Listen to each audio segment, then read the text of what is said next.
Hello everyone, welcome to today's session. Today we'll be doing analysis of turbulent flow using COMSOL Multiphysics. So as you can see here, this is our model geometry. The diameter of the pipe I have chosen 40 millimeters and the bend, as you can see, it's 90 degrees. So let's start from the geometry. So we have already imported it and then we have to add materials. We'll go to add material and then we will select water here, or you can search.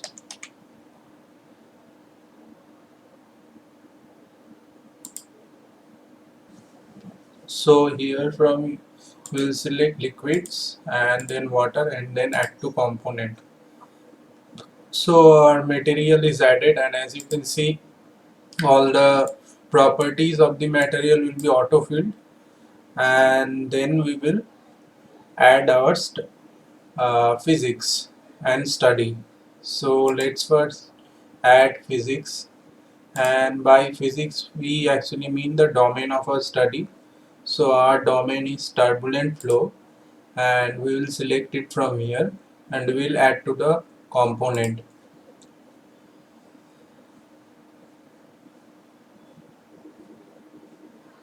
So our physics is added here. We'll close this small window here, and then what we will add is study. So I will choose a stationary study here.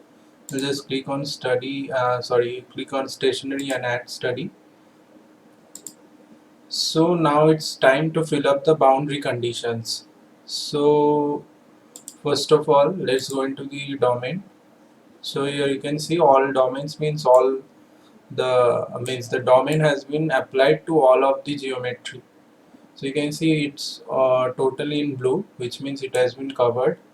So next we'll move to fluid properties. We don't have to fill anything here. It will be already deriving its value from the material properties, which we have added here is water. So wall. So as far as we know that these parts will be our wall, but here you can see this one and this one is also selected as wall. So what we have to do, we have to add boundary conditions. So we will right click on turbulent flow, and from there we'll add inlet, and then we'll again right click and we'll add outlet. So first of all, our inlet. So let's select any of the any of these cross section as inlet. So let's select this one as inlet, and for outlet let's select the other end. So now if we go to fluid properties, in turbulent flow, we'll go to wall, and we can see here that number 4 is overridden, and that means boundary condition has been applied. So the boundary condition is nothing but it has an inlet and the another one has an outlet. So we will use a velocity of 1 meter per second. You can calculate that for 1 meter per second and diameter of 40 mm. What is the Reynolds number? I am very much sure it will be more than 2000. So we will take this as turbulent flow model. Next we will go to outlet, and we have selected this one. So at outlet we will just check this normal flow, and we'll keep the boundary conditions of the exit as discharge to atmosphere. So let's once go to inlet once more. Let's see I have added all those things correctly or not. Yes, it's normal inlet velocity. Here boundary condition, as you can see, it's selected velocity. So our boundary conditions are met. So now we will go to mesh and we'll select build all.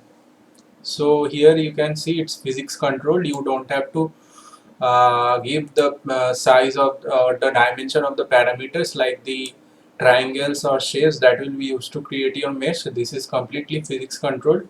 We can select the quality, either we can select fine or normal or finer or even coarse. Let's see what happens in extreme coarse. So you can see the geometry is actually not very well meshed. when we select this extremely coarse option. So if we select normal, so our meshing is only just partly left.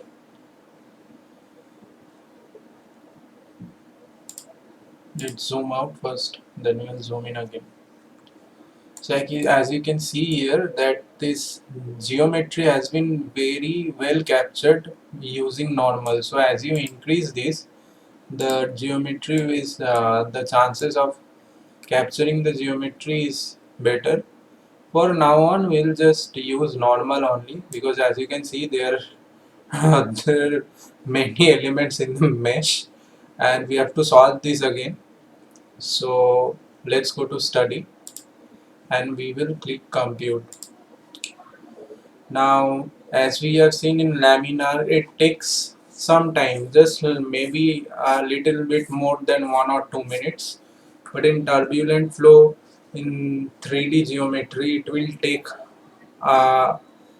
means it depends on your configuration of the PC, but it will generally take more than an hour. Yes, you are hearing it right. It will take it more than an hour, because in turbulent flow the equations that we solve are Navier-Stokes, and we know it's not a very easy one to solve. It will take like 1.5 hours obviously. But if you have very good configuration, like if you are using an SSD and something more than 8 GB of RAM, then it will be done like in 30 minutes or like that. And one thing it depends, means another parameter on which this computing thing depends is like what is your geometry. Like if you use a diameter of 50 mm, it will create more number of boundary elements, and that's why it will take more time.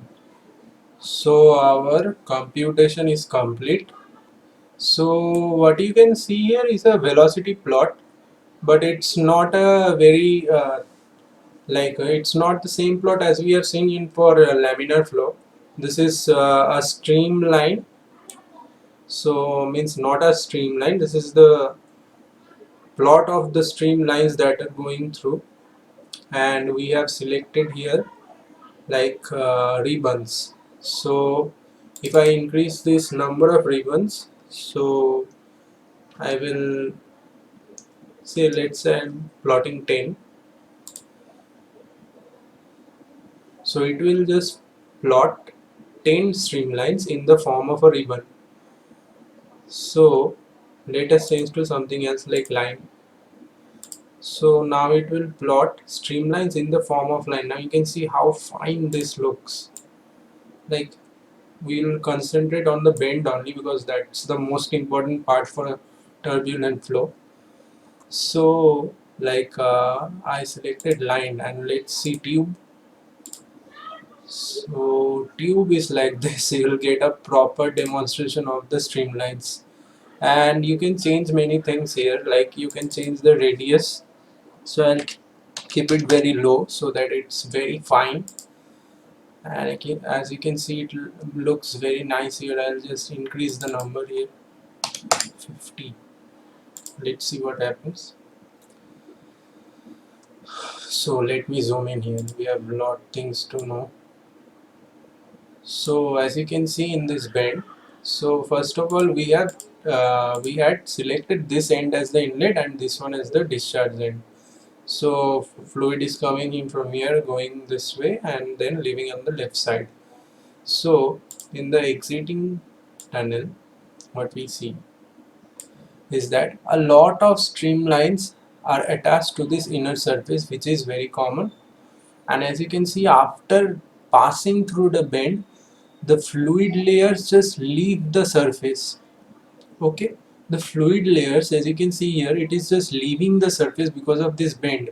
Why it is leaving the surface is because of its momentum of the fluid. Okay, and due to this momentum, as it is leaving the surface, we can see the formation of eddies. Once we have learned what are eddies and vortices. So as you can see that what we have learned in our book, vortices is formed like a streamline, it comes back. So you can see it's a hole that is generated. So when the fluid flows like this, and it means there is a separation from the wall, the vortices are going to be generated. So what happens due to the formation of vortices is the loss. Loss in what? The loss in the energy of the fluid. What do you mean by the energy is the total head, like the pressure energy, the static head, and the velocity component contributing towards energy. So that total head will be reduced due to these vortices. And these vortices are not just here. You can see here there are a lot of empty spaces. There will be some vortices. And if I can go to this one also, see it's very nice here as well. See, just after the fluid leaves this bend, it just flows away from the inner surface, and there is a lot of gap here which results in creating of vortices. Okay, so this is a very nice visual representation of formation of vortices that you can find here. What I will do here, I just want to increase some more number of ribbons. So see, it's so fine here, the formation of vortices here. I'll zoom in once more.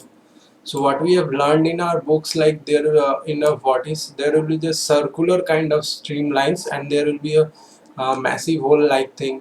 And as a result, there is a huge loss in the total energy.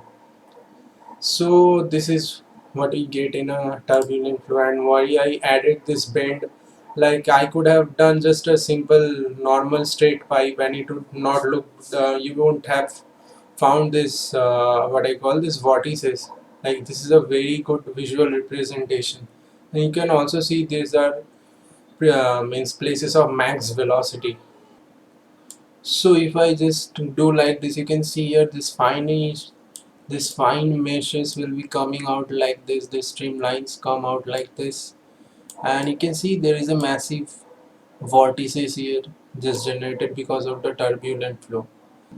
So we will end our session here today, and in the next session what we'll find out is that, since I have told here, like there are vortices, right? And due to vortices there will be a loss in the total head of the pipe, not in the pipe, the total head in the fluid that is traveling through the pipe. So what is our point of concern is how much is that loss.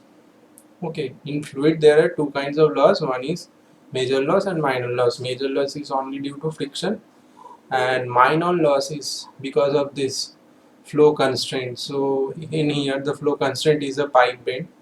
So the amount of loss we find out, like the formula is k into v square by 2g, where v is the average flow velocity of the fluid, which we have used as 1.